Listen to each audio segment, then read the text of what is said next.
Alright, just trying to do a quick video and a follow-up on yesterday's video. Tonight, I've got things more wired up. I went ahead and put waterproof connectors. I didn't have a 3-prong, so I used another 4-prong, sort of like they did. Only I used the long ways, the ones that I carry here, or I have here, I should say, don't carry them. I got a ton of 4s, 2s, and 1s, and somewhere I have a ton of 3s, and I can't find them during the move.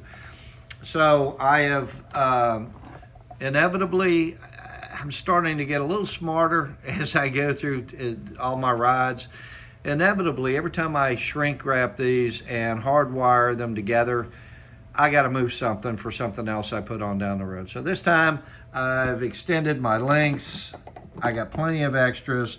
I also put on a 2-prong that goes to the subwoofer box, and I exchanged out the one that came with the subwoofer and did that. I'm going to tape these up. I'm going to keep these wires real clean and tight and together and what have you. So waterproof connectors were great. Here's where I put on the RCA converted down to 2 wires on. I don't know if I still need both of them yet, haven't read, but I've got them ready and went ahead and put both of them on in case I did, so I can get moving here. So there's my box. I put the 2-prong on there. Hey, if any of y'all are interested in learning how to do these, if you haven't seen other videos on them, just comment and let me know. I'll do a quick video on them. Here's your tool that you really need to do these. It's a IWIS IWS 1424B. Get it on Amazon. You can tell I've used the heck out of this over the years, the last few years. And it crimps all the pins, and it crimps the seals together, and you name it. These are not hard once you learn them, and you can buy them as a kit singularly, or you can buy 10, 20, 30 at a time. I buy them in bulk. I don't even want to know how many I got. Too many of them when I was going to do an online presence. Anyway, so that's the scoop on there. My reverse light, this is supposed to be a bright one. I may switch to a thinner one, but this thing's like 120 watts. It only cost me little or nothing online. Now here's the cool thing, y'all. If y'all haven't seen the video yet, I did some research, and a guy made this work. It made sense to me about tapping into those who have the premium stereos and or the Ultimates that have the rear camera. Now I can't show it to you, but watch his video. You can tap into the camera wire, the power camera wire that only comes on when you go to back up, right? When you put it in reverse, and then your backup camera comes on. Well, all that is a 12-volt trigger. So he's found that wire, traced it down. I'm going to do the same, and I'm going to wire that up to my probably a center reverse light and 2 pods on the back, because anybody that does night riding knows you cannot have enough light when you back up. You get scary. Anyway, that's a pretty cool deal. He's already figured that out. Watch his video. I'll try to find the link to it again and post it.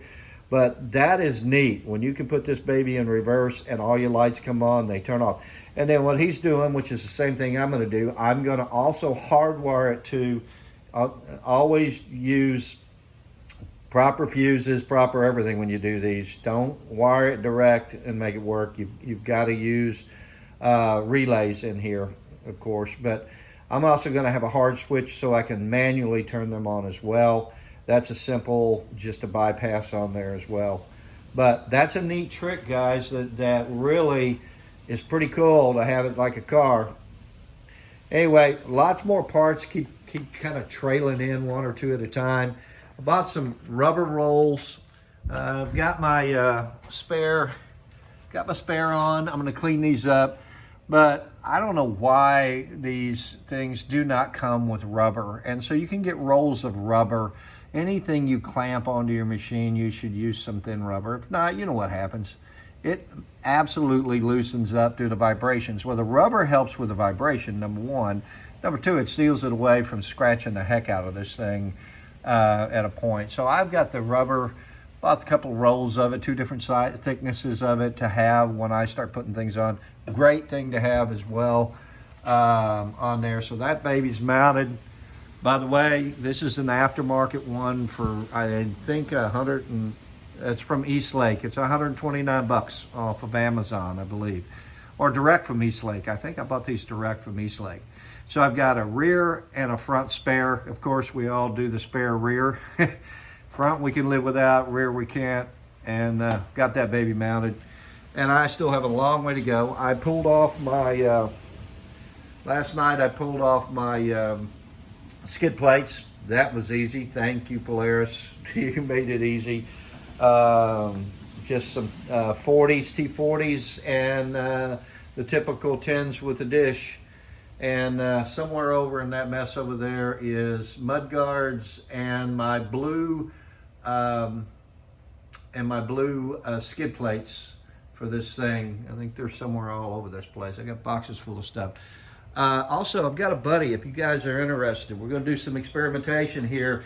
He owns a company. He was just over here tonight taking a look, and he had some fresh ideas for me. I wanted to do some more blue accents. He gave me a couple of cool ideas, but then he said, Larry, dude, don't just do blue and black. Let's throw the right red in there. And he was so right. Dude, he's going to come over tomorrow night, and he is going to color match that perfect red in that Fox. That's a good looking red, right? It's like a metallic red. We're going to do some accents on this machine in red. We're going to do it if we can match that right. He's probably going to sell these kits if anybody's interested. I'm going to probably do a little bit of just a red here or there. I'm going to powder coat the roof. He is so right. Wrong blue. He said, take that same red and do that roof, that red. Give it some more. And then he gave me another great idea. I don't know what color yet, but these are metal. Pretty sure they are. Yeah, they're metal. I'm going to take these off, and I'm going to powder coat these blue or red, depending on what I finally decide. Once I get some red on here, then I'll decide whether I powder coat them the blue or the red.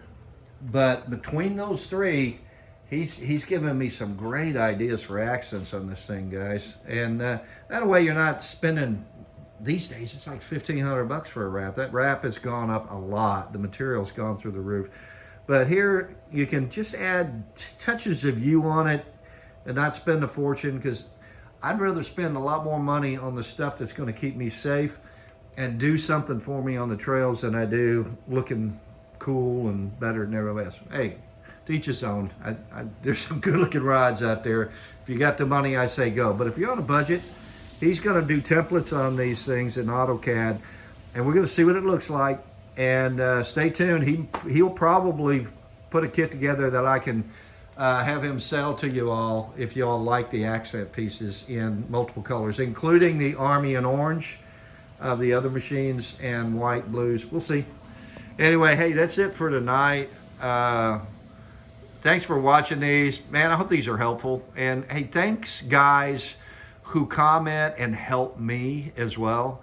There's a lot I'm learning. This is my first Polaris. I've owned Can-Ams and Kawasaki's until now, and Hondas, and now this is my first. And thank you guys for number one, being kind, being nice about it, the comments, and helping me. And should be a good year with these.